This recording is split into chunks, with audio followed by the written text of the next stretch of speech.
Hello everyone, it's June 4th, 2013. It's Tuesday. It's Harp Tuesday. It seems like such a long time since I did a Harp Tuesday episode. I had a wonderful month of May, but very busy. Released my new CD, of course, and then went to Brazil to perform at the Rio Harp Festival. Also visited Sao Paulo and had a wonderful time, met some great people, a bunch of performances. I just recently recorded or uploaded a video of some clips from one of the performances, and all in all, May was a great month, but it was busy, and so the downside was that I didn't manage to do as many Harp Tuesday episodes as I would like. So I'm going to try to remedy that in June, starting with this week's episode. And for this week, what I thought I would do is talk about dynamics and control. And it's that idea of being able to do exactly what you want in terms of how loud or how soft you're playing. So the first step, of course, is to hear it in your mind, to anticipate how the level of volume that you're going to play for each note. But then the next step is to actually have that translate into that level, and so that you give that command to your hand, to your fingers, and have it come out exactly the way you want it. So I think what I'm going to do is start by playing maybe just a little bit of this piece. This is the Chorale from Schumann's album for the young, piano music, but I'm going to try it on harp. And I'm going to play just the top line, just the single note in the right hand, thinking about control and dynamics. So let's see.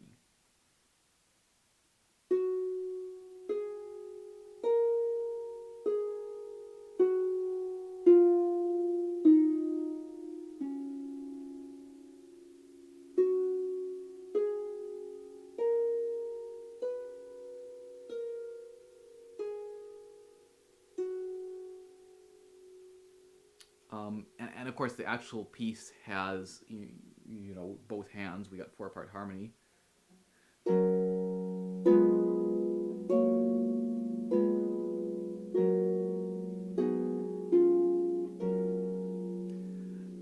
But just reducing it to that right hand and thinking about how you're getting from each note to the next, of course, phrasing, which is not, and spacing. I'm not really going to focus on that for this week, but also how you're getting from each level, the dynamic level of each note.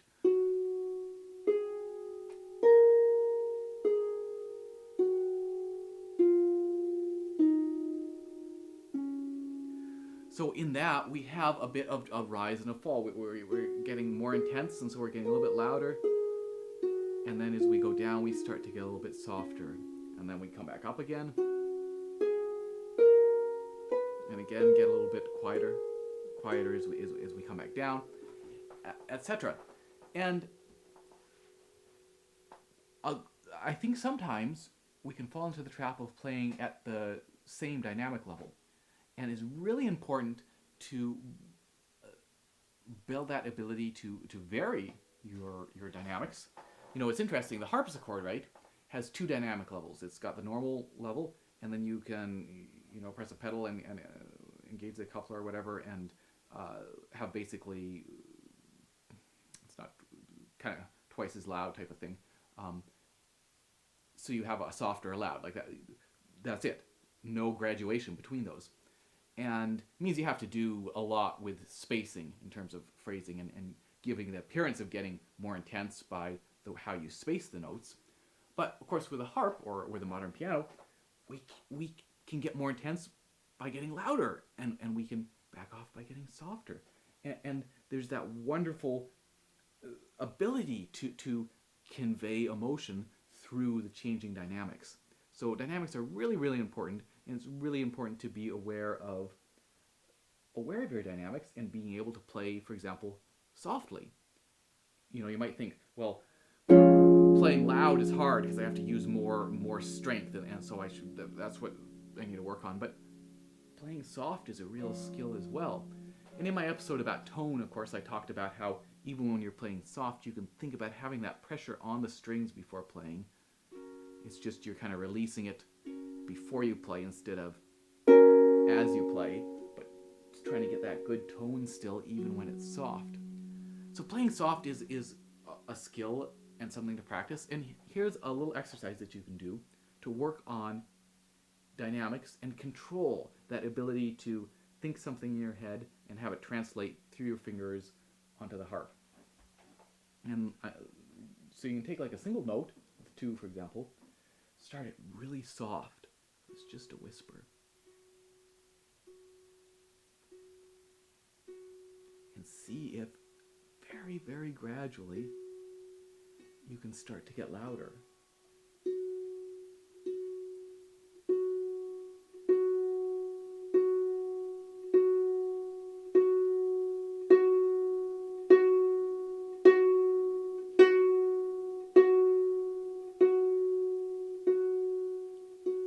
And start to come back down softer.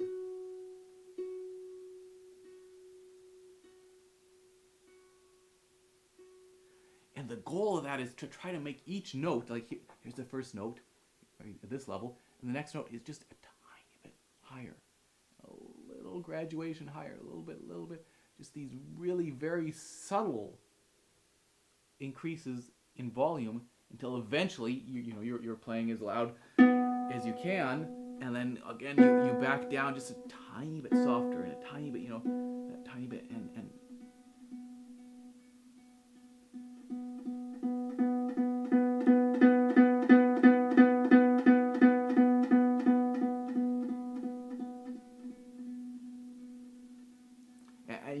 taking even longer than that in terms of just trying to be as subtle and as gradual as you can, and building that control of the fingers to, it's not just a matter of I'm going to play this note soft and I'm going to play this note loud. That's pretty easy, right? Because we have such a range between them that this is going to be some soft to some extent. This is going to be loud to some extent, and we're going to hear that difference.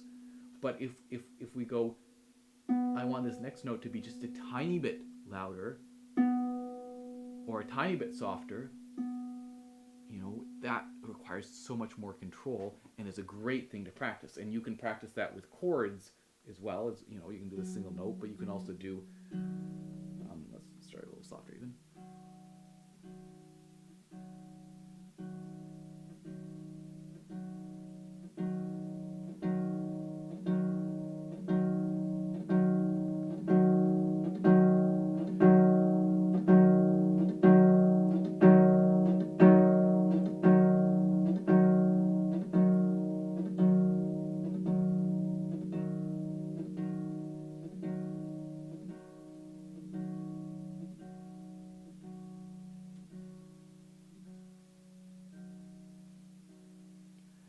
And you could do it with patterns,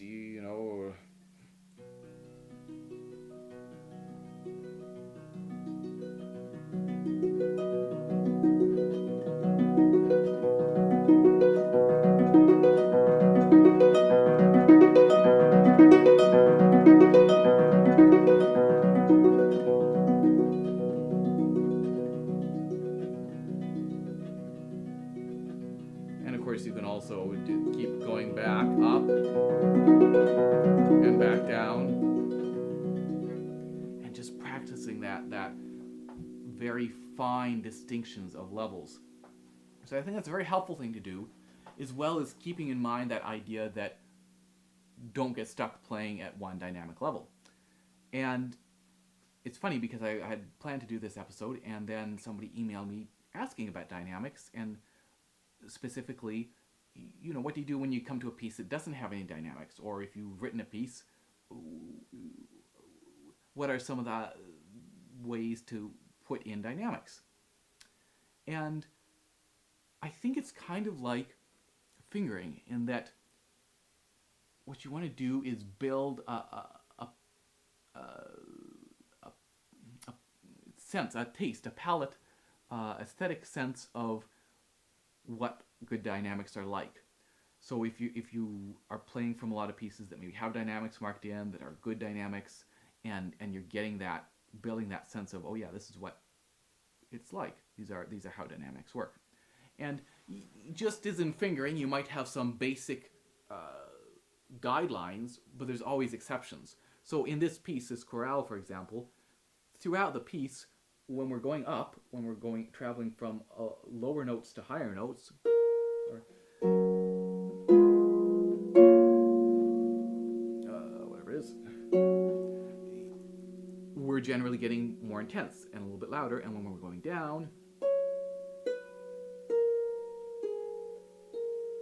and of course that last note ends up, but anyway, when we're going down, generally that we're getting a little softer. And that is a rule, is a general guideline, tends to be true that as we move up the scale, as we move up notes, going from low to high, we're often thinking more intense and getting louder. And as we move down, we're often thinking less intense and getting softer. But obviously that's certainly not always true, and we can certainly have, where we're starting soft and getting louder and more intense as we're going down, or get softer as we go up.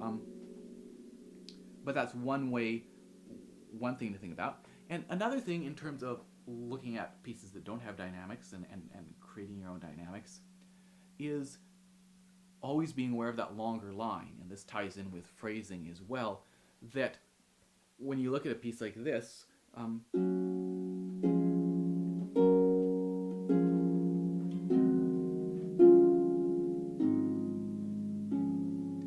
those are all connected, and in fact they're connected on through as we get further and further, but that's a small chunk, and so it's not a case of a chord and another chord and another chord, one chord after another. And that's why it can be helpful to do just, say, the top note.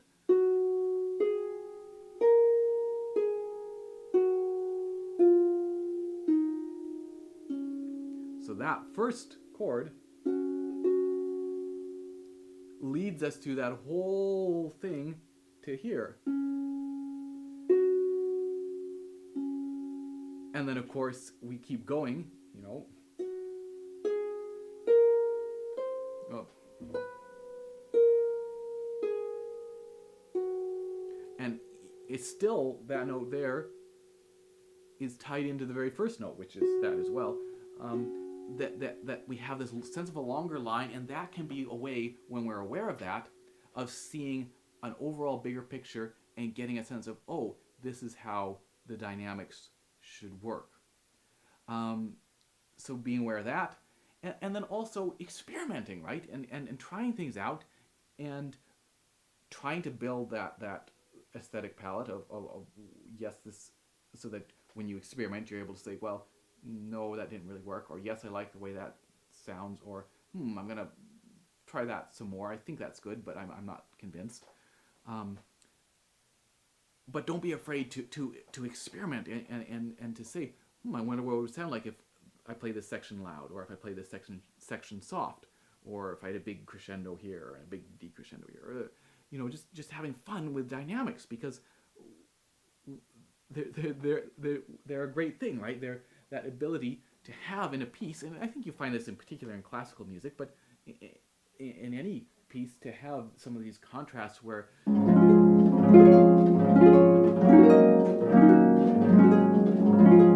you might have some loud sections, you might have some little soft sections.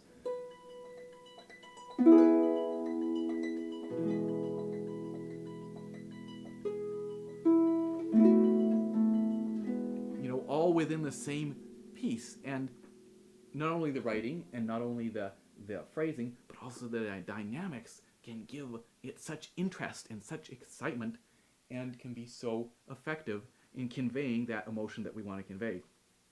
So experiment and listen as well. Listen to recordings. It doesn't have to be part music, and just maybe even have the score in front of you, if and be aware of what's being done in terms of the dynamics, and is that effective? How's that working?